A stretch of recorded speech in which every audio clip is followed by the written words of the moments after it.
Greetings, this is your host, Mysterious Mystery. I know it's been a while since I made a video, but the last few weeks of my semester got really busy at school. I thought about making something, but each time I just kept pushing it back and further. Heck, I meant to start making videos 2 days ago, but stuff keeps popping up because just gotta find time for these things. But you're not here for my personal life. In this video, I'm gonna go over a very quick review of Avengers Endgame and why Thanos' plan makes no sense. Okay, first off, my thoughts on Avengers Endgame. I freaking love this movie. It was amazing. I didn't use the bathroom the whole time. My trick was I started drinking like half an hour in, and yeah, I was able to not go to the bathroom because I did that. Let's pull this up real quick. So, thanks to that, I was able to sit through the whole movie and didn't miss a thing, which I'm quite grateful for. So, I've been thinking about things I like and things I didn't like. One, Thor's trauma. Yeah, he got kind of a body positive. Well, his body went from ripped to body positive, but that's because, he failed to stop Thanos and, literally trillions of life forms died, and it's all on him. And, a few years ago, he lost his girlfriend, and his dad died, and, a few years before that, a few months before that, his brother died. Loki died in that timeline. Then even before that, his sister tried to kill him, destroying his, Mjolnir. I'm not sure how. He's when later in the movie when he catches Mjolnir, he was super happy he was still worthy. So Mjolnir has a very deep connection to him. So there's that. And then his dad died that day as well. Then a few years before, his mom died. So he's understandably kind of falling apart. It's too much too quickly within a short span of years. I am personally lucky enough to not have lost anyone in my life yet, but I hear it takes at least 5 years for you to get over the initial the initial first part of the grief. It takes 5 years or so. So yeah, and Tony Stark's sacrifice, that was really good. I found myself tearing up at the moment, but I have a few thoughts, but I'll get into that in a second. Captain America, honestly, I didn't, I thought it was it's a nice little ending, but honestly, I would have been better if he's, move forward, just step down from Captain America, they just try to live a normal life in the modern day, but they took him past and they lived his life with Peggy Carter, which were oh, that's a little sweet, but she did get eventually over him and marry somewhere else, so that marriage just didn't happen, and yeah, I'm okay. Yeah, that's on the main three, that's my thoughts. Black Widow's death is, I was kind of disappointed, which just kind of brushed to the wayside, but it was an emotional scene between her and Hawkeye. Oh, and Hawkeye became Ronin in this, which is awesome. Ronin's a cool character. What else? Oh, Nebula and Gamora kind of have their making up moment, even though it's an alternate timeline Gamora. And, yeah. Oh, and something that, I'm a pretty big comic book fan, and even though Marvel Comics right now isn't up to par to, I'm just gonna say not up to par right now. There's a lot more people who could articulate all their problems that they're having right now a lot better than I could. So I'm not gonna get into it. Anyway, but a problem is their whole plan to use the Infinity Stones wouldn't have worked at all.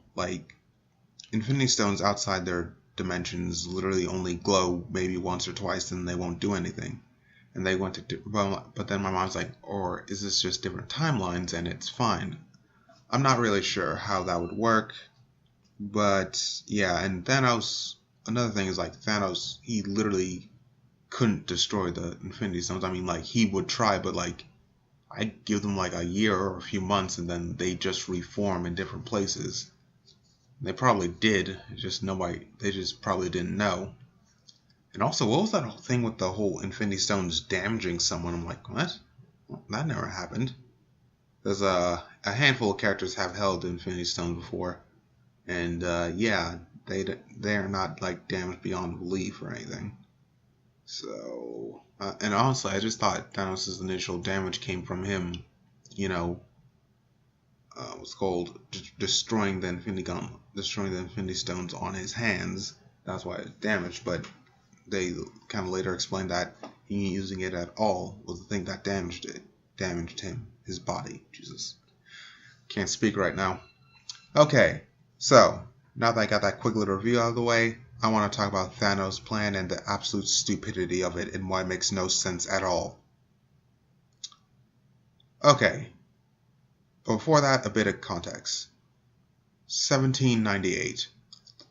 Thomas Robert Malthus wrote an essay called The Principle of Population.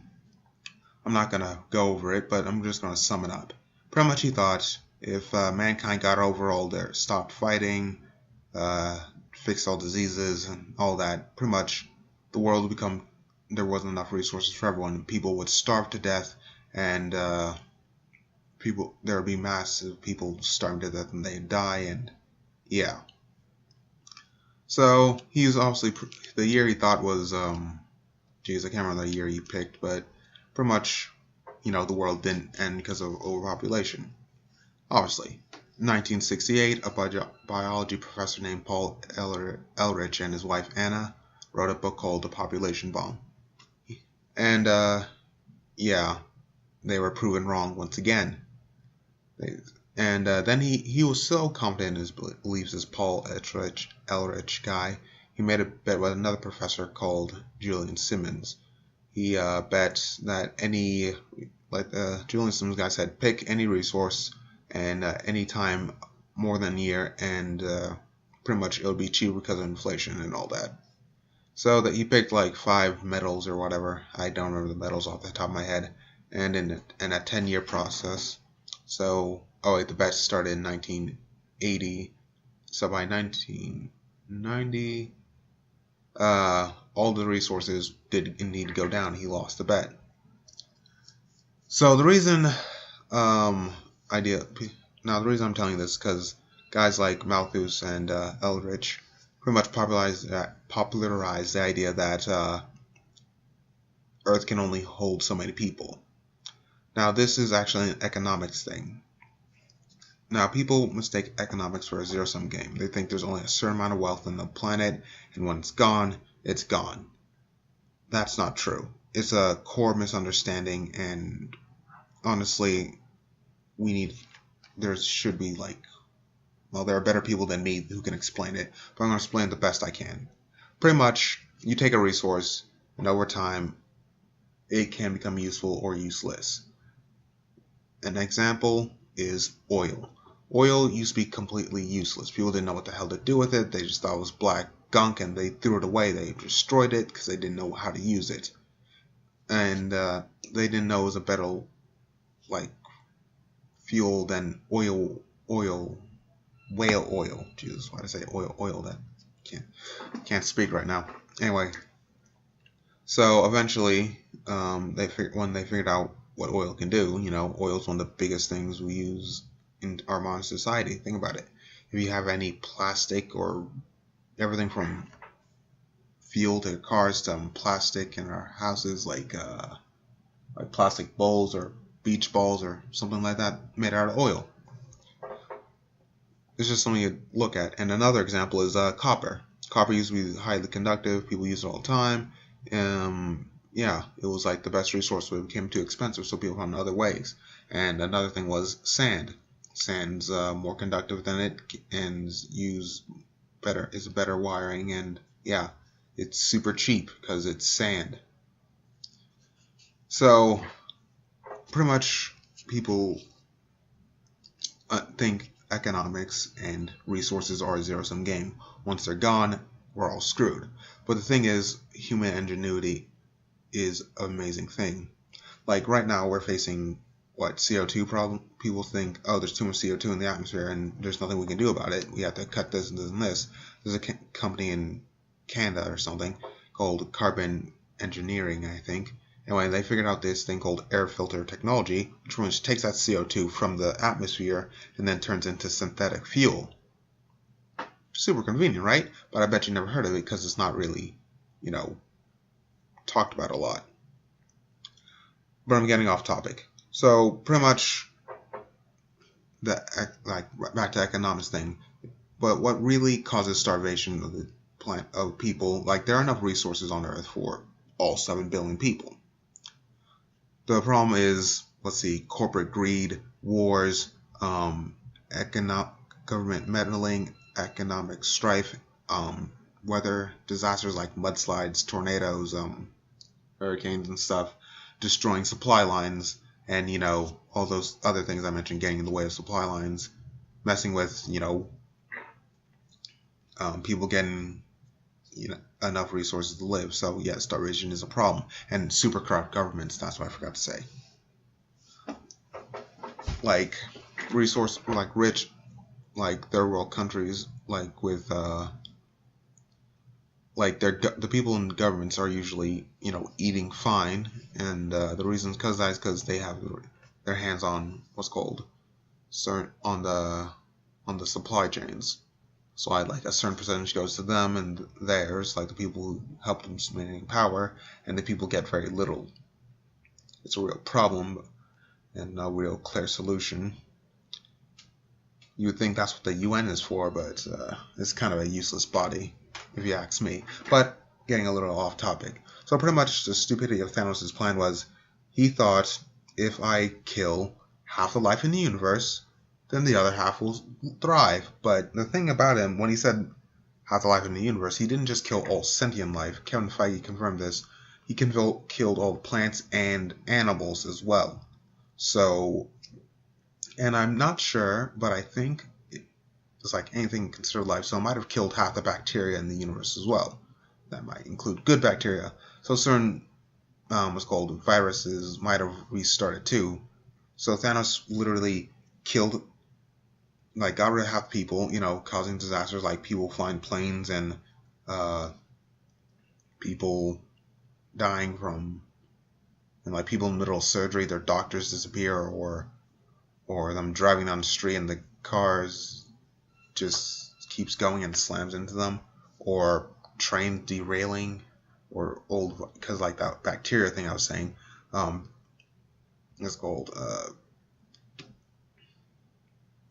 like new plagues might have been started. Not new plagues, old plagues might have been started because we don't have the certain bacteria to prevent it, or we lost the samples or vaccines to stop the spread of it. So there's that. And what else? Like people starving because like there's less animals to eat and less food to eat. So he literally killed more people than any war or disease could have. And the thing that really annoyed me about Thanos' plan is that people defended it. Like I said, oh, it was a good plan. And in Avengers Endgame, they made him look crazy. He was crazy to begin with, and his plan made no sense to begin with. I was actually really angry in Infinity War when they tried to make him look reasonable. I'm like, is no one else hearing this insane guy ramble on about, hey, I'm gonna kill half life in the universe and then everything will be hunky-dory? I'm like, what? Is this guy bloody insane? Why is, like, again, I guess I know he has his followers and fanatics that pretty much worship him, but like, seriously, nobody, like, I mean, I know he's like not willing, he like pretty much isn't willing to listen to anyone, and like thinks he's the only one who has the willpower to do what needs to be done, but Jesus Christ on that bike, did he not, like, Thanos in the comics is a freaking genius, but the thing about him is he's called the Mad Titan because he's freaking insane. Yeah, so it's not too surprising. Like, when he snapped his fingers in the comics, he was trying to impress Death, the literal embodiment, the cosmic embodiment of Death. He was trying to impress her. So he killed half the life in the universe. Then, yeah. that makes sense. He knows what he was doing. He got his hands on the Infinity Stone a few times beforehand. He tried to fuse them into one giant stone. That didn't work, and then a few other things. But yeah, pretty much he ended up snapping his fingers to destroy Half-Life Universe to impress her. And yeah, people weren't exactly super cool about it, and everyone understood that this guy's insane. I was actually a little confused why they're trying to make him look reasonable when that plan is obviously stupid and insane. But I'm not the director, or the writer, or producer, whoever is in charge of that part. Whatever. You get what I mean. So, Thanos' plan makes no sense, as I say. And, I guess they're also trying to portray him as smart in this one as well, but I feel like if he had anyone smart around him, they would tell him, hey, listen, Thanos, I know you're super determined to kill out the left universe to save the other half, but you realize that won't really work. And he's like, what do you mean? He's like, listen, and then they explain all the things I just said to them. But, probably won't use Thomas Malthus or Paul Eldritch as examples. But, something. I mean, it's a big universe. I'm sure another planet came to similar theories and all that. You get what I mean. Jesus, I'm rattling like an idiot. Anyway, yeah.